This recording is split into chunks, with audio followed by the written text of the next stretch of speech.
Dalam rangka program TMMD ke-111 Kodim 0718 Pati, Dinas Pendidikan Kabupaten Pati gelar pelatihan keterampilan membatik agar ikon batik tidak punah di kalangan masyarakat di kantor Desa Sidomulyo, Kecamatan Jaken, Kabupaten Pati.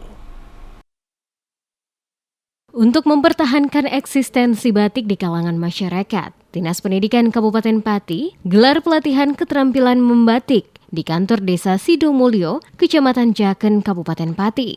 Mayoritas emak-emak Desa Sidomulyo mempunyai usaha sampingan keterampilan membatik. Dengan pelatihan keterampilan membatik dapat meningkatkan keterampilan membatik di lingkungan setempat. Lamisi, Kepala Sekolah Desa Sidomulyo berharap dengan adanya pelatihan batik, semoga batik sebagai ikon tidak punah dan semakin berkembang di kalangan masyarakat.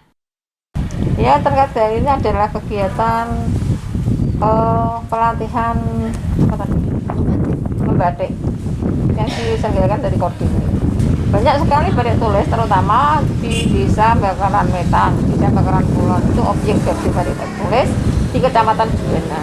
Jadi salah satu desa yang semuanya ibu-ibu, terutama ibu-ibu PKK, ibu-ibu yang ada di situ, itu usahanya itu batik, usaha sampingan. Bahannya untuk batik, yang pertama untuk pemula yaitu kita harus buat pola batik. Setelah pola batik itu dengan menggunakan kertas kresek. Yang kedua itu canting, yang malam, wajan kecil untuk batik, kemudian kompor kecil.